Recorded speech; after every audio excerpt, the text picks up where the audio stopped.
tell you what he's playing. Yep. He makes no bones about it. You know he's playing Infect in Legacy. Chances are he might be playing Infect in Modern, and he's playing either Boss Sly or Blue Eye Heroic. He's not afraid to tell you. Beat him if you can. So far, nobody has. Here's a favorite hoplite. What's fascinating about Justin's list is I was about to say the major cost of playing this list is the lands. You had to play a bunch of copies of the common lands that comes into play, gain 1 life lands from cons. Justin playing 0. Yeah. He's running life games strictly off of Corsair Crewfix, Sorin, Siege Rhino, and Wingmate Rock, not messing around with any of those lands. It's a Temple of Plenty. And again, this is a thing I think that happened a lot for this tournament for Tom. I'd love to sit down and talk to him about it. But if he's playing against people, there's a lot of green decks in this format, right? And this deck, it feels like it destroys green decks.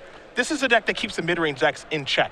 When I talked to Brad Nelson about it, he said, yeah, this is the kind of deck this format needed to keep these mid-range decks in check, to just beat them up and have to change what they're doing. And we saw that a little bit last week when Jeskai Heroic combo, which also sliced and diced its way through a lot of Corsair Crewfix decks. Here's a Windswept Teeth. Tarlton going to search up a land here, but this might do even a better job of it. And for a while, that role was kind of being fulfilled by the Boss Sly decks. Yep. But as those decks adjusted, you started seeing Drowning Sorrows in people's sideboards. That card's very challenging for Boss Sly to beat. Drowning Sorrow does not matter very much against Blue White Heroic. Yeah, there'll be some draws where, you know, they go 1 drop, 2 drop, you get the Drowning Sorrow all the way. That looks great. But if this starts getting its creature enchantments online, Drowning Sorrow will not provide much defense. There is a forest there for Tarlton. Let's see what his turn 2 play is going to be. And it's a Fleecemane Lion, so back to Ross we are going to go. Ross will draw a card. Don't have a great look just yet. I think it was the one Ordeal of Heliod. See, he does have blue mana available. Not for this particular turn, it looks like his blue source for this game thus far is a copy of Tranquil Cove. That will come into play tapped. And it looks like the mana is basically online. Ordeal of Heliod does look to be the draw. There's the Cove. It's going to go up to 21. We'll see if he's got interest in casting a spell here. And he does. It is the Ordeal. That'll trigger Heroic on the favorite hoplite. It's 2-3. Now it's 3-4. And, well, the Seeker, well, that's bigger now, too. Offering up the trade, I was interested to see if Tom was going to do this. And a huge success here if Justin just says no blocks. Very quickly chose to not block as well. Maybe bigger plans for that Fleecemane line. Well, if he's trying to go monstrous, might be a little slow for this sort of game. I'm afraid I've got some bad news. Tarlton will untap and draw here, already at 12. It seems that what Ivan Jen figured out is what some other players have begun to figure out as well. Heroic plus prowess, very powerful. There is a Stand-Up Citadel. This is another copy of Fleecemane Lion. Back to Ross we were going to go. Number 4 on our Season 4 leaderboard. Already qualified for the Players' Championship. As he is a two-time invitational winner. Mm-hmm. It's an ordeal of Thassa. It's more counters. It's drawing cards. It's gaining 10 life. Seekers are 3-3 as well, mind you. Now I think if Justin didn't block last turn, well, I feel like he kind of needs to block this turn. I would want to. I don't know if it's going to work. Defiant Strike says, no, sir. It's getting ugly out here. Yep. And I think the turn, I'm not sure if Justin can win this game regardless, but the, choosing not to block last turn there's been some consequences for that action. I would say so, yes. A bunch of damage is going to be dealt here. Hopefully Ross didn't miss the Heroic trigger on the favorite hoplite. There is the, it looks like he was reaching for a die. I may have missed the Heroic trigger, honestly. But he's so far ahead in this game, I'm not entirely sure it will matter. Yeah, I hope the difference between a 7-8 and an 8-9 does not come back to haunt Tom. There is a Siege Rhino. The big guy, well, not the biggest guy for once. It's pretty big, but normally comes down on turn 4 and is the big kid on the block. But I would be afraid of a human, well, that is unblockable now, but a human that can just straight up kill a Rhino and not care. As there is the Scry. Here is an attack for a whole bunch of damage. Little shoulder shrug action. And Tom Ross is going to win game number 1 here over Justin Tarlton. Ran him out of the gym there with Blue White Heroic. Up a game over Obzon midrange. What I have to imagine is one of Tom's better matchups. I think so too. And I like that Tom there, even though attacking for lethal against an opponent who was tapped out, still resolved his Scry trigger. Hey, it's never cocky. Exactly. He's just playing a normal game of Magic here. It's business as usual for the boss. As we take a look at Tarleton's sideboard, there's an Ajani Mentor of Heroes, 2 copies of Anna Fens of the Foremost, 2 Doomway Giants, 2 Drowning Sorrows, 2 Elspeth Sun's Champion, 2 Erase, 2 Spirit of the Labyrinth, and 2 copies of Thoughtseize. There are some nice cards here. We'll get to the ones for the matchup in just a second, but Spirit of the Labyrinth is a card that you have mentioned. You felt people would start to work in their sideboards to combat Jeskai Heroic combo. And One thing that card doesn't do is it does not really combat this heroic strategy. Yeah, it gives you a little bit of game against Ordeal of Thassa, but that's very minor in the scheme of things. Yeah. Now, as far as cards that we like here, I mean, Erase is okay.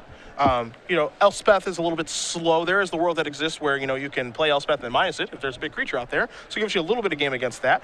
Drowned Sorrow is okay. Doomwake Giant is okay. Thoughtseize is, again, okay. But what you're going to find here are a lot of cards that are just okay. Yeah, I think on the play, I like the Thoughtseizes and I like the Drowned Sorrows. I think Spirit of the Labyrinth is okay just as an early blocker, which Justin needs more of, but not a lot to like here. Like you said, a lot of okays, nothing great. What do we see on the other side? 2 copies of Treasure Cruise, a second copy of Ordeal of Heliod, 2 copies of Erased, a 4th copy of Heliod's Pilgrim, 2 copies of Laguna Band Elder, an Aqueous Form, 3 Stubborn Denials, a Seeker of the Way, 2 copies of Ajani's Presence. I think the 2 copies of Treasure Cruise are going to be coming in here. I imagine it's for slower attrition and removal-based matchups. I think the additional copies of Ajani's Presence will come in here as well, and maybe the Stubborn Denials as well. Some nice options, though, for Tom. Oh, Tom's got big upgrades to make here. I think even the 4th copy of Heliod's Pilgrim is reasonable in a matchup that's, an opponent who's trying to out-removal you and play a longer game. Time for our furry friend, Mr. Squirrel Confidant, to join the party. He is available here. You can get 2 free tokens when you do enter a Legacy Open. Don't forget about the deck box, the dice bag, the play mat, and the sleeves as well, 80 of them. All available for purchase over at StarCGames.com, or if you come to any Open Series or Grand Prix that we're vending at, you can buy it there too. Hey, next weekend, New Jersey, get your Squirrel Confidant products. They will be available there, StarCGames.com as well, as we do prepare for game number 2 here between Ross and Tarlton. It just seems like a great matchup. And, part of the reason I think that Tom has Treasure Cruise in the sideboard is because of a matchup like this that does get a little bit attrition-y at times. You could use 3 cards. If Justin is going to beat Tom, it's by, running him out of resources and winning with Justin's leftovers, his Siege Rhinos and his Wingmate Rocks. So drawing 3 cards is really powerful if your opponent's trying to play a slower game. Yeah. The Wet Heroic. Looks like it's on the map now after this performance by Ross. He's 8-0. He's up a game. Might be 9-0. Could be in double draw territory. Chances are we'll see him in the elimination rounds tomorrow. And what you got to like about this deck, it's well positioned in the metagame, and it's cheap. The inclusion of Treasure Cruise is really funny to me in this deck. Not to say that it's bad. It seems very good for this matchup. Because this deck seems about as poorly suited to utilize a Delve card as possible. Yeah. It's creatures, lands, and creature enchantments. A couple of spells. Yep. And yet the rate on Treasure Cruise is good enough that even this sort of deck can incorporate it in the sideboard. That's all part of a game plan. And that's what I like about Tom's deck the most. You take a look at the sideboard, you can see exactly what his thought process is, which is, hey, my deck is 75 cards, not 60. I think that's a deck building flaw for a lot of people is, I have my main deck and my sideboard. It's like, no, it's all one deck. Yeah. It's just, split into a bit of different packages, that's all. Tom's sideboard is an extension of his main deck. 3 Helios Pilgrims in the main, 1 in the board. 3 Seeker of the Way in the main, 1 in the board. All part of a plan. He wants to be game 1 as flexible as possible because you don't know what you're going to be playing against. And post-board, you want to be as redundant as possible because you know what the stuff is that you want to go get with your Heliod's Pilgrim. Tighten it up. Tarlton will be on the play here for game number 2. Down again with his Abzan mid-range deck. Again, Johnny's Pride Mates here. 4 of those. Ways to gain life, course of Crewfix, Siege Rhino, Wingmate Rock Trigger. Can't forget about Soren Solemn Visitor as well. Temple of Silence, leave it on top as we are underway in game number 2. Ross with a Tranquil Cove. He'll be the one gaining life this time. He's up to 21. And a lot of pressure on Justin here to get up his defenses very quickly because if we saw last game, he does not have a lot of time. Tom killed him on turn 5 through Fleece Mainline, Siege Rhino. Temple of Plenty, a little scry action there. Ross with a second land into a Hero of Iroas. That gets the party started. Tarlton will draw a card. There's a copy of Spirit of the Labyrinth.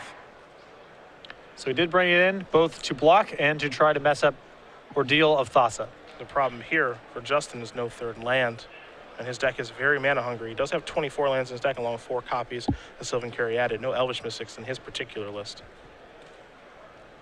This is a card that's going to pick up in popularity. I think so too. Very good answer to the Jeskai Ascendancy combo deck in all of its iterations. Can do a little bit of work against blue control decks because they have things like Jace's Ingenuity. It might even be next week, too, in New Jersey for our Legacy Grand Prix. Oh, and Legacy, forget about it. With Treasure Cruise in the format, I think you're going to see a lot of this card get cast. There's our Duo of Heliod. Trigger, of course, for heroic, and then the trigger for the ordeal when it does attack. That's a 4/4 coming in the red zone right away, and it does cost just 1 mana due to the hero Virose. Tarlton's going to draw a card. Let's see if he's able to find a land. Looks like he found a copy of Llanowar Waste, so that's going to come into play. Now we can start rocking and rolling a little bit here. Though if his plan here is to play 3 and 4 mana removal spells, this is the issue. You know, Tom's deck with 1 and 2 mana answers, the tempo of the game does not favor Justin this way. There's a Fleecemane line. He's coming into the red zone. Ross is going to go down to 17. Ross ready to untap if he's allowed to, and he is. He'll draw a card. And you can just see the problem with the matchup here. Once Tom gets his shop going, Justin's creatures cannot brawl with Tom's. They're way too big, and they're getting evasion from various effects. So the only way for Justin to win the games is with removal spells. But that's really challenging to do when your opponent has 1 mana God's Willing and 2 mana Feet of Resistance against your 3 and 4 mana removal spells. There's a copy of Erase. We'll take care of the ordeal before Tom gets to attack. Now his hero is still a 4/4, so you can still safely attack through the Fleecemane line. But Tarlton did not want him to gain 10 life and get another counter. But again, not long-term solutions. Just needs to find removal spells and then cross his fingers and hope they're good. There's the attack for 4. There's a Plains from Ross. Followed with a Battle-Wise Hoplite and just pass the turn back. Tom always careful to leave the necessary mana out to be able to do something else. Be it a God's Willing, be it a Feat of Resistance. Exactly. He doesn't have to curve out that efficiently at this point. Justin wants to put more creatures on the table. Go right ahead. That's not going to be able to fight. He has to protect himself against removal spells, and as long as he does that, Justin's going to be hard-pressed to catch up. Sylvan Caryatid joins the party. Tarlton's just going to pass the turn back, slow down a touch. So we'll go back Ross's way. He will draw a card. It's a Plains. He does have a copy of Heliod's Pilgrim in hand. First things first, he's attacking. Fleecemane Lion going to jump in front of this. Ross going to go reaching for a trick. It's a copy of Feat of Resistance. It's a good trick. That'll put a counter on that because of heroic. He also gets to, of course, put another counter there because of Feat of Resistance. Gives his creature protection for whatever color he chooses. This, one of the best tricks in Khans of Tarkir Limited, making its way into Constructed. Yep. And now Ross is going to play his Heliod's Pilgrim, put the shields down, and they're going to go searching. So a card that I can imagine doing some good work for an odds-on player in this matchup are cards like End Hostilities, like forget trying to cast removal spells, just sweep up the entire board. But Justin's build is a lot more aggressive, doesn't really afford him the ability to play many sweepers. Ross going to go searching here. Looks like he's grabbing the Singing Bell Strike. A little interesting here. Well, he can't get any of it. He really can't get any of his cantripping enchantments because of the Spirit of the Labyrinth. Mm-hmm. You see Tarlton taking a look at Singing Bell Strike. This is not a limited all-star. It's fine. Not a bad card. Mixed opinions. Okay, fair. It ranges from very good to unplayable. Yep. I've heard it from people I respect. Yeah, the I've full heard, spectrum. Yes. Constructed all-star, though. Constructed all-star. Yes. Singing Bell Strike being searched up there from Heliod's Pilgrim. It's basically a pacifism with all that text. It's just a way for Tom to continue giving the beatdowns. Yep. That's all it is. So that's what he searches for with Heliod's Pilgrim. Tarlton will draw a card. As you mentioned, he can't get an Ordeal of Thoughts or anything that's really useful because of Spirit of Labyrinth being in the way. So might as well check a blocker. Yep. Llanowar Waste going to come in. If you're Tom right now, you're just hoping your opponent doesn't have a card like End Hostilities. But even then, it's bad. It's certainly bad for Tom, but, you know, it's a lot of Justin's own board, too.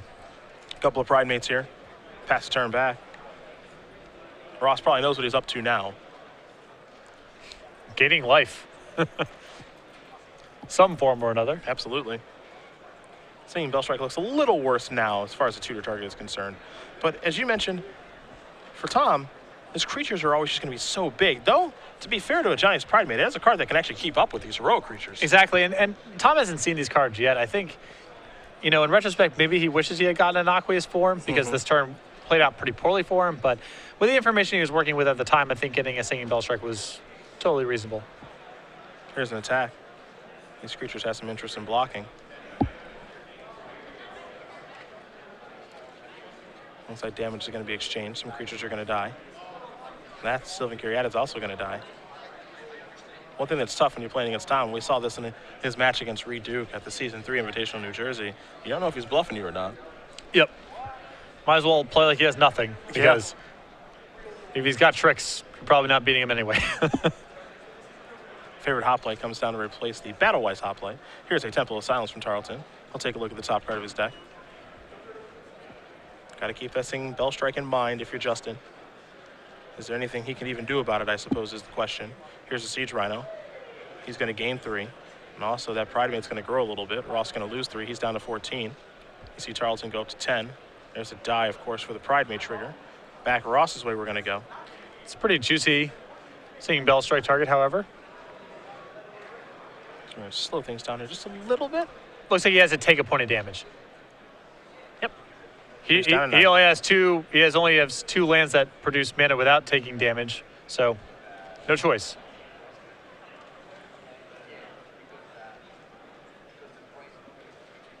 As you mentioned, not a bad Singing Bell Strike target.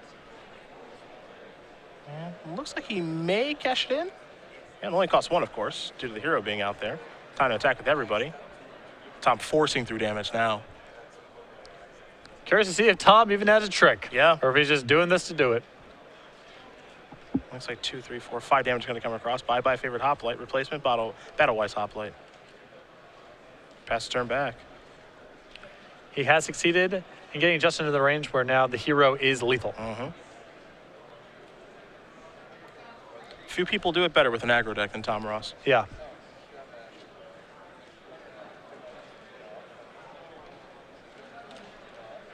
Ross happy to pass the turn back over to Tarlton. Tarlton is going to attack. Whoa.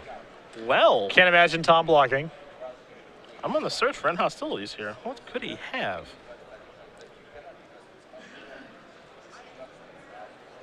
If you're Tom, that's what it feels like at least. Yep. I don't think Tom should chump here, even if it's an end hostilities as a follow-up here. And he shrugs his shoulders and he says, all right, I'll take it. Normally, attack like this means a sweeper, but I think it's too bad for Tom to chump if it turns out Justin just had something else in his hand. Yep. And it's a Wingmate Rock. There is certainly something else, and that's what it is. So a couple of 3, 4 flyers are going to join the party, and now Ross has got some real work to do here. A quick draw. And I think if that's Heliod's Pilgrim, I think that's a kill. Because if he has an Aqueous form in his deck, that'll do it. And I think he just checked. There is the Pilgrim. He's going to go searching. Does he have an Aqueous form in his deck? He's quickly searching. Stratus Walk is 1. Perhaps he doesn't have an Aqueous form anymore. I mean, he may have sided out against a deck with a lot of removal, I guess. And it looks like that's where we're at.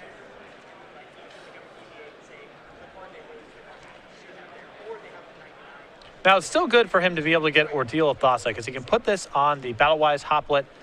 He has 2 4-power creatures at that point. Justin just has to double chump block. 2 lethal attackers. Exactly. Yep. So this is not, even though Aqueous form would be better here, this is not bad for Tom.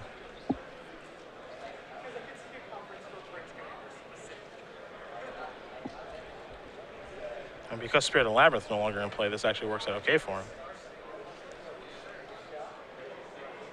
Ordeal of Thassa, kind of the glue that's holding it together here for Ross's deck. Super important card. One of the only ores that he has 4 of. It's been really impressive. Yeah. I mean, it's been just trigger heroic, draw 2 all day long. There's a trigger heroic. Scry. Kept it on top real fast. Here's the attack. He even gets some free points in there. Yeah, he's got to get that free point in with the Helios Pilgrim. He has to block both the big creatures, does Tarlton. As he's at 4. Every point matters in a deck like this. And you can see Justin there. He thought that Wingmate Rock was going to let him crawl back in this game, and you can see him make the, all right, I guess I double chump block. Yep. I guess you're 2-mana creatures with my Wingmate Rock. And I take 1? Come on. Tom says, Siege Rhino, you stay there. You're not going anywhere. Stand-Step Citadel going to come into play. And now Johnny's Pride Mate is back on defense. Ross going to draw a card. He kept it on top very quickly. It's another copy of Ordeal of Thassa. That's going to go over here now. Trigger there. Attack step here. Don't mind if it do, as far as drawing 4 cards is concerned. Sure. Hit 1. The boss will draw 2. hit 2. The boss will draw 2. Blocker there. Removal spell here. Looks like the answer is an attempt. That's a God's willing, and that is going to do it. Tom Ross going to win this match over Justin Tarlton. The boss, the two-time Invitational champion, is 9-0.